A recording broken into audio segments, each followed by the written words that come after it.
그럼 당장 내 돈이 되는 지식, 머니클래스 오늘의 키워드 먼저 보시죠.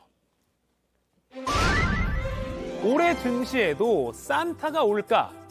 흰 눈 사이로 썰매를 타고 크리스마스가 얼마 남지 않았습니다. 어릴 때 산타 할아버지에게 이 선물 받고 싶어가지고 간절하게 기도했던 기억도 나는데요. 그런데요, 이 애들처럼 선물을 기다리는 건 이 애들뿐만이 아닙니다. 주식 투자자들도 연말엔 특별한 산타가 오기를 간절히 기다린다고 하는데요. 오늘의 키워드, 올해 증시에도 산타가 올까? 가지고 얘기 나눠보겠습니다.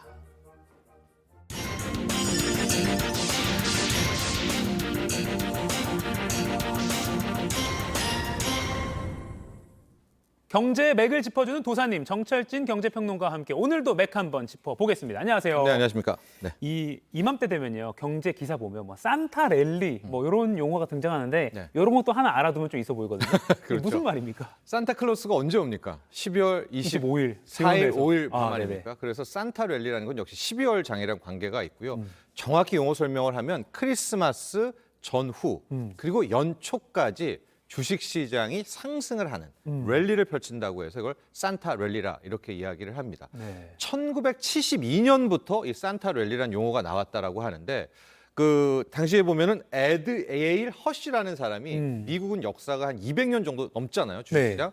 다 통계를 낸 거예요. 그랬더니 딱 저 기간 크리스마스 전후와 연초에 확률적으로 주가가 오르더라. 나름 데이터가 있었네요. 네, 물론 떨어진 적도 있습니다만 확률적으로는 많이 올랐더라라고 해서 이 기간에는 오른다라고 해서 산타 랠리라는 용어를 만들었고 좋잖아요. 그러니까 증권업계에서도 이 용어를 많이 쓰기 시작을 했는데 그렇죠.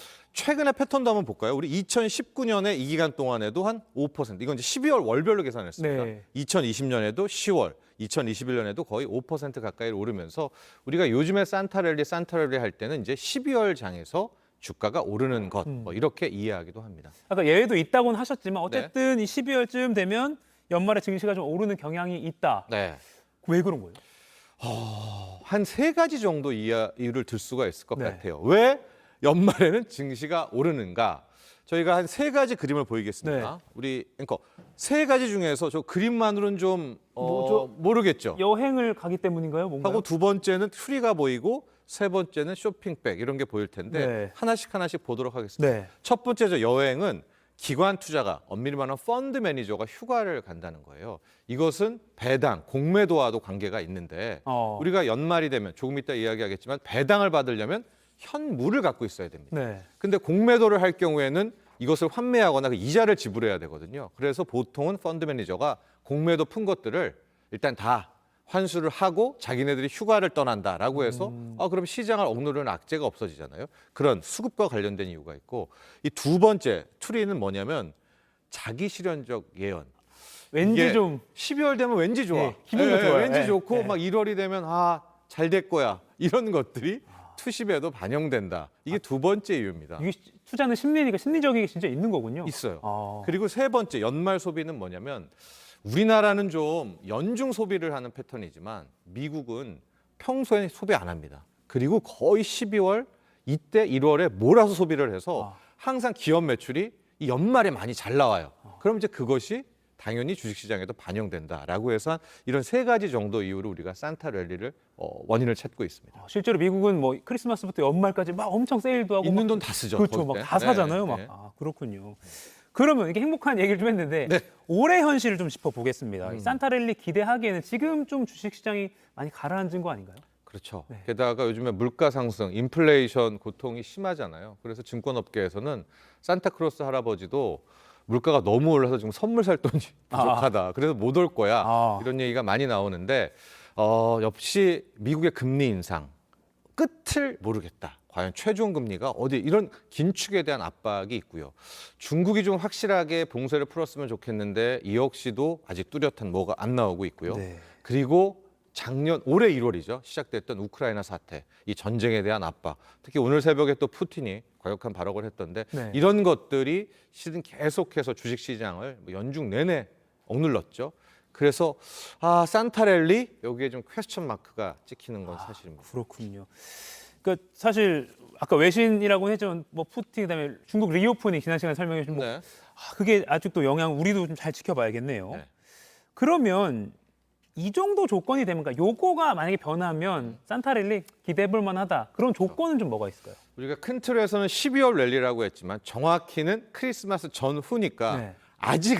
아직은 기회가 남아 있잖아요. 네. 그래서 저희가 산타 랠리 조건은이라는 것을 한번 살펴봤습니다. 네. 첫 번째 퍼즐은 긴축 완화. 아, 현재는 속도 조절은 분명히 있어요. 뭐 제롬 파월 연준 의장도 천천히 금리를 올리겠다. 근데 시장은 한 걸음 더 원하는 거죠. 천천히 올리되 최종 금리, 이 터미널 레이트도 한 5% 그냥 밑에서 끝내자.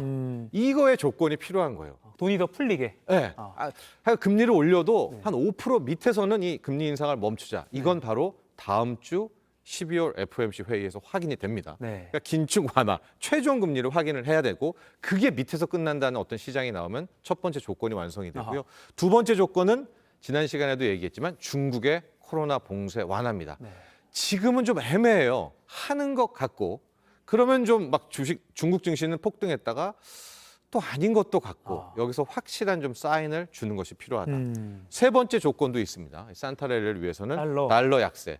지표상으로는 달러가 계속해서 약세가 돼야 돼요. 그러면 그때도 설명했듯이 주머니에 있지 않고 달러가 계속해서 밖으로 나오는 이것이 증시에는 굉장히 기대할 만하다라는 것이고요.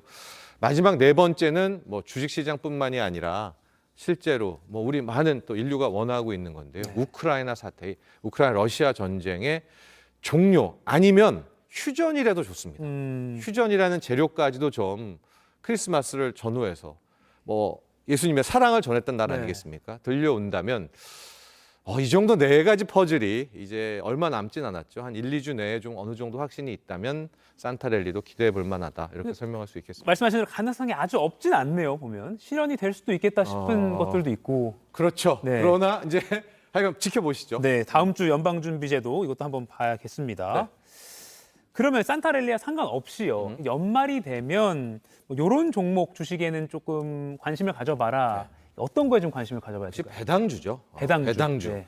요즘은 이제 배당을 하는 뭐 시기라든가 이런 회사에 따라 좀 많이 다르지만 12월 결산 법인이 많았기 때문에 보통은 이제 12월 말까지 주식을 들고 있으면 뭐 내년 3월 정도에 배당을 받게 되는 이런 구조였기 때문에 배당주 투자가 역시 연말에 특히 이 시기에는 가장 큰 관심을 받고 있는데요.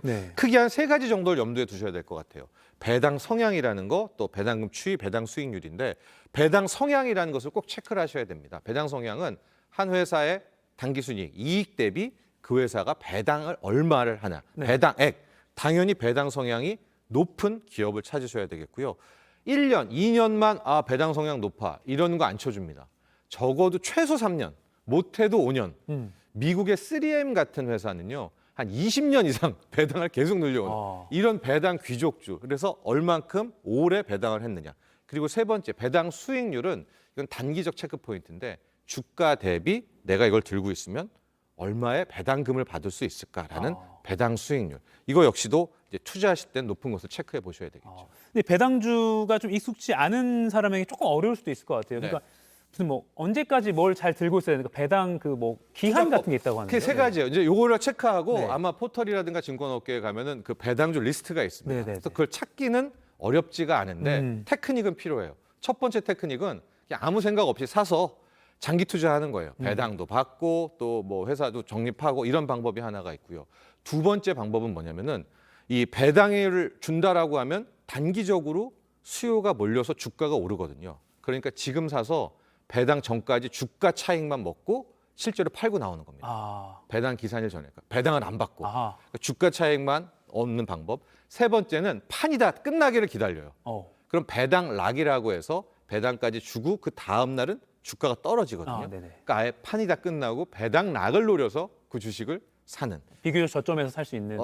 가격 메리트가 있겠죠. 달리 배당과는 상관없지만 네. 이런 세 가지 정도의 배당주 투자 테크닉을 또 생각해 보시면 좋을 것 같아요. 산타랠리가 있길 바라지만 없더라도 배당주도 한번 주목을 해봐야겠습니다. 지금까지 머니클래스 정철진 경제평론가와 이야기 나눠봤습니다. 고맙습니다. 감사합니다.